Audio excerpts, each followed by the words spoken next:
নমস্কার বন্ধুরা, আহারে বাহার রান্নাঘরে আপনাদের সবাইকে স্বাগত। আজকের ভিডিওতে আমি আপনাদের সাথে শেয়ার করছি নিরামিষ দুপুরের অতি পরিচিত এবং সুস্বাদু দুটি পদ, তেঁতুর ডাল আর মশলা আলু ভাজা। গরম ভাতের সাথে এই দুটি পদ থাকলে আর কিছুই লাগে না। যারা তেঁতো খেতে খুব একটা পছন্দ করেন না, এভাবে তেঁতুর ডাল রান্না করলে তারাও তৃপ্তি করে খাবে। আর এই মশলা আলু ভাজাটা ডালের সাথে তো ভালো লাগবেই, চাইলে আপনারা শুধু মুখে স্কুলের টিফিনেও দিতে পারবেন। খেতে দুর্দান্ত স্বাদের হয়। তো চলুন আর দেরি না করে রেসিপি দুটো দেখে নেওয়া যাক। তেঁতুর ডাল করার জন্য দেখুন আমি এখানে 150 গ্রাম মটর ডাল 3-4 ঘন্টা আগে ধুয়ে ভিজিয়ে রেখেছি। মটর ডাল দিয়ে করলে অবশ্যই একটু ধুয়ে ভিজিয়ে রাখবেন, তাহলে ডালগুলো খুব সহজে সেদ্ধও হয়ে যাবে আর ডালের পুষ্টিগুণও অনেকটাই বেড়ে যায় ভিজিয়ে রাখলে। এবার দেখুন ডালটাকে নিয়ে নিলাম প্রেশার কুকারে। আমি প্রেশার কুকারে সিদ্ধ করছি, যেহেতু মটর ডাল সেদ্ধ করতে একটু সময় লাগে, সেজন্য প্রেশার কুকারে নিয়ে নিলাম। আপনারা চাইলে কড়াতেও সেদ্ধ করতে পারেন। ডালের মধ্যে প্রায় হাফ লিটার পরিমাণ জল দিয়েছি। গ্যাস অন করে প্রেশার কুকারটা বসিয়েছি, জলটা গরম হতে থাকুক। এইদিকে দেখিয়ে দিচ্ছি ডালের মধ্যে দেওয়ার জন্য আমি কেটে নিয়েছি লাউ, এইভাবে ডুমু ডুমু করে নিয়েছি। সজনের ডাঁটা 200 গ্রাম, আঁশ ছাড়িয়ে প্রায় 1.5 থেকে 2 ইঞ্চি অন্তর অন্তর এইভাবে টুকরো করে কেটে নিয়েছি।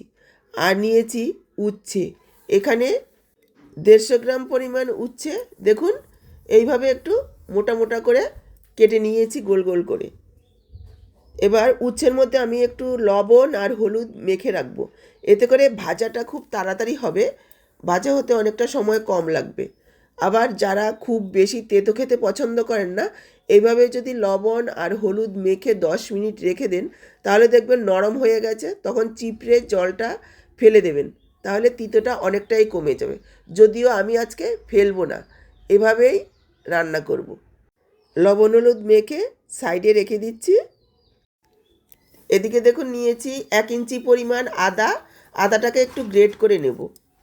দেখুন আদাটাকে গ্রেট করে নিয়েছি। আর এদিকে একটা ছোট বাটিতে গ্রেট করে আদার রসটা আলাদা করে নিচ্ছি আর আদাটাকে আলাদা করে নিচ্ছি। দুটোই আলাদা আলাদা রান্নায় ব্যবহার করব। প্রেশার কুকারটা দেখুন বসিয়ে দিয়েছি, আর উপরে এইরকম ডালের ফেনা ভেসে উঠেছে। এই ফেনাটাকে কেটে ফেলে দেব, এটা আমাদের শরীরের জন্য ভালো নয়। আমি এখানে মটর ডাল দিয়ে করছি, আপনারা চাইলে মুগ ডাল দিয়েও করতে পারেন।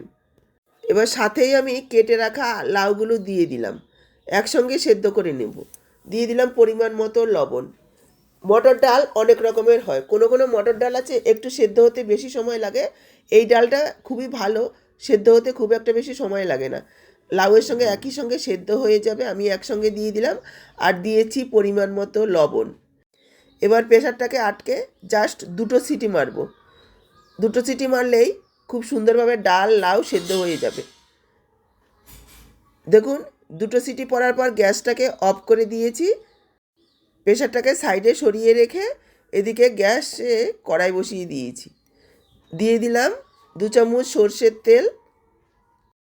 তেল গরম হয়ে গেলে দিয়ে দিলাম 2 টেবিল চামচ পরিমাণ চিনেবাদাম। বাদামগুলোকে একটু ভেজে নেব। দেখুন বাদামগুলো ভাজা হয়ে গেছে, এবার তুলে রাখছি। বাদাম তুলে নিয়ে ও কড়াতে আরও একটু তেল দিয়ে দিলাম। তেল গরম হয়ে গেলে দিয়ে দিচ্ছি আলু। আলুগুলোকে দেখুন এইভাবে একটু লম্বা করে একটু মোটা মোটা করে কেটে রেখেছি। দিয়ে দিলাম আলুগুলো। আলুগুলোকে কিন্তু কেটে ধুয়ে নেওয়ার পর জলটাকে একটু ভালোভাবে শুকনো করে নিতে হবে, তাহলে আলু ভাজাগুলো একেবারে মুচমুচে হবে। আর যদি জল থাকে তাহলে আলুগুলো নরম হয়ে কাদা কাদা হয়ে যাবে, ভাজাগুলো অতটা সুন্দর ঝরঝরেও হবে না আর মুচমুচেও হবে না।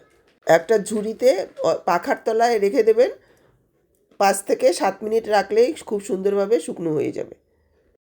এবার আলুগুলোকে এভাবেই 4 থেকে 5 মিনিট ভেজে নেব। নাড়াচাড়া করে নিয়ে একটু ঢাকা দিয়ে দেব, মাঝে মাঝে ঢাকা তুলে নাড়াচাড়া করে দেব। ঢেকে ঢেকে ভাজবো, তাহলে আলুগুলো সেদ্ধও হয়ে যাবে। দেখুন আলুগুলো প্রায় 4-5 মিনিট ভেজে নিয়েছি মিডিয়াম ফ্লেমে। 50% আলুগুলো সেদ্ধ হয়ে গেছে আর আলুর উপরে সুন্দর সোনালি রং ধরেছে। এখনও পর্যন্ত কিন্তু কোনো মশলাই আমি দিইনি। এবার দেব পরিমাণ মতো লবণ আর হাফ চা চামচ হলুদ গুঁড়ো। এবার লবণ হলুদ মিশিয়ে নিয়ে আবারও ঢেকে রেখে 3-4 মিনিট ভেজে নেব, যাতে আলুগুলো পুরোপুরি সেদ্ধ হয়ে যায়। দেখুন, ঢাকা দিয়ে আরও 3-4 মিনিট ভেজে নিয়েছি। আলুগুলো খুব সুন্দরভাবে সেদ্ধ হয়ে গেছে। একবার দেখিয়ে দিচ্ছি। এবার দিয়ে দেবো হাফ চা চামচ জিরের গুঁড়ো, হাফ চা চামচ লাল লঙ্কার গুঁড়ো, ঝালটা আপনারা পরিমাণ বুঝে দেবেন। আর দিয়ে দিচ্ছি হাফ চা চামচ চাট মশলা, এতে চটপটে একটা টেস্ট আসবে। আপনাদের কাছে যদি চাট মশলা না থাকে আমচুর পাউডারও দিতে পারেন, বা সবশেষে একটু লেবুর রসও দিতে পারেন। এবার দিয়ে দিচ্ছি ভেজে রাখা বাদাম।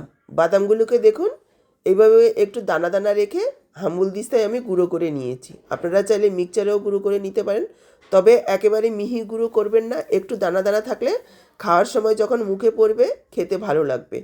আর দিয়ে দিচ্ছি 1 চা চামচ সাদা তিল। এই সাদা তিলটা পুরোপুরি অপশনাল, দিলে খেতেও ভালো লাগবে। যদি না দিতে চান তাহলে সাদা তিল ছাড়াও রান্নাটা করা যাবে। এবার সব কিছু মিশিয়ে নেব আর আরও 2 মিনিট মিডিয়াম লো ফ্লেমে রান্না করব। দেখুন, 2 মিনিট ভাজা ভাজা করে নিয়েছি। তৈরি হয়ে গেছে দুর্দান্ত স্বাদের একটা মশলা আলু ভাজা। একবার এইভাবে এই আলু ভাজাটা করে খেয়ে দেখুন, অসাধারণ খেতে লাগবে। এবার দেখুন, কড়াইটাকে পরিষ্কার করে আমি কড়াতে দিয়ে দিলাম সর্ষের তেল। তেল গরম হয়ে গেলে দিয়ে দিচ্ছি লবণ হলুদ মেখে রাখা উচ্ছেগুলোকে লাল করে ভেজে নিতে হবে। দেখুন, উচ্ছেগুলোকে একেবারে লাল করে ভেজে নিয়েছি। এবার উচ্ছেগুলোকে ছেঁকে তুলে রাখবো। উচ্ছেগুলোকে তুলে নিয়ে ওই তেলেই দেখুন দিয়ে দিচ্ছি ধনেগুলোকে এইভাবে একটু আধ ভাঙ্গা করে দিয়েছি। আর দিয়ে দিলাম হাফ চা চামচ পাঁচফোড়ন, একটা শুকনো লঙ্কা, আর গ্রেট করে যে আদাটা রেখেছি সেটাই এখানে দিয়ে দিয়েছি। ফোড়নটাকে একটু ভেজে নিয়েছি। ফোড়নের সুন্দর গন্ধ বেরিয়ে গেলে দিয়ে দিলাম কেটে রাখা সজনের ডাঁটা। সজনের ডাঁটাগুলোকেও একটু ভেজে নেব, প্রায় 1.5 থেকে 2 মিনিট। তবে খুব বেশি কড়া করে ভাজবো না, তাহলে সজনে ডাঁটার পুষ্টিগুণ নষ্ট হয়ে যায় আর স্বাদও নষ্ট হয়। আর এদিকে দেখুন, ডাল লাউ খুব সুন্দরভাবে সেদ্ধ হয়ে গেছে। আমি প্রেসারের ঢাকনাটা খুলে নিয়েছি।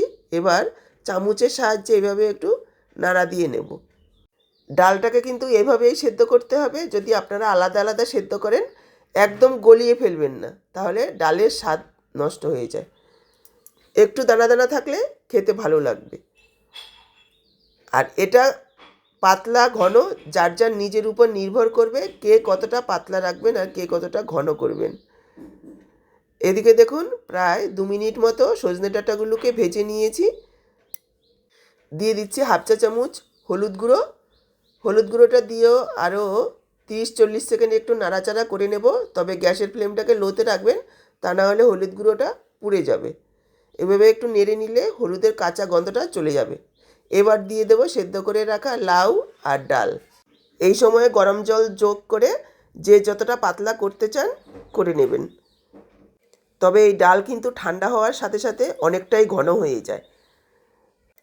এই ডালটাকে এখন আমি একেবারে টকবক করে 3 থেকে 4 মিনিট ফুটিয়ে নেব। দিয়ে দিলাম 1 চা চামচ চিনি। মিষ্টিটা আপনারা নিজেদের স্বাদ অনুযায়ী দেবেন, তবে একটু মিষ্টি দিলে খেতে ভালো লাগবে। দিয়ে দিচ্ছি স্বাদ অনুযায়ী লবণ। মিশিয়ে নিয়ে দেখুন, প্রায় 4-5 মিনিট ডালটাকে ফুটিয়ে নিয়েছি। ডাল খুব সুন্দরভাবে ফুটেছে, সজনে ডাঁটাগুলোও খুব সুন্দরভাবে সেদ্ধ হয়ে গেছে। এবার দিয়ে দিচ্ছি ভেজে রাখা উচ্ছে। আদার রসটুকু দিয়ে দেব, তবে খুব বেশি পরিমাণে আদার রস কিন্তু দেওয়া যাবে না। এই আদার রসটা দেওয়ার কারণে সুন্দর তেঁতুল ডালের একটা গন্ধ হবে, খেতেও স্বাদ ভালো হবে। আর দিয়ে দিলাম 1 চা চামচ ঘি। ঘিটা পুরোপুরি অপশনাল, তবে দিলে খেতে ভালো লাগবে। এবার সব কিছু মিশিয়ে নিলাম, 1 মিনিট ফোটাবো। তারপরে এই ডালটাকে নামিয়ে নেব গ্যাস অফ করে। উচ্ছে দেওয়ার পর খুব বেশি ফোটাবেন না, তাহলে ডাল আর তেতো হবে না। দেখুন তৈরি হয়ে গেছে নিরামিষ দিনের জন্য দুটো নিরামিষ পদ।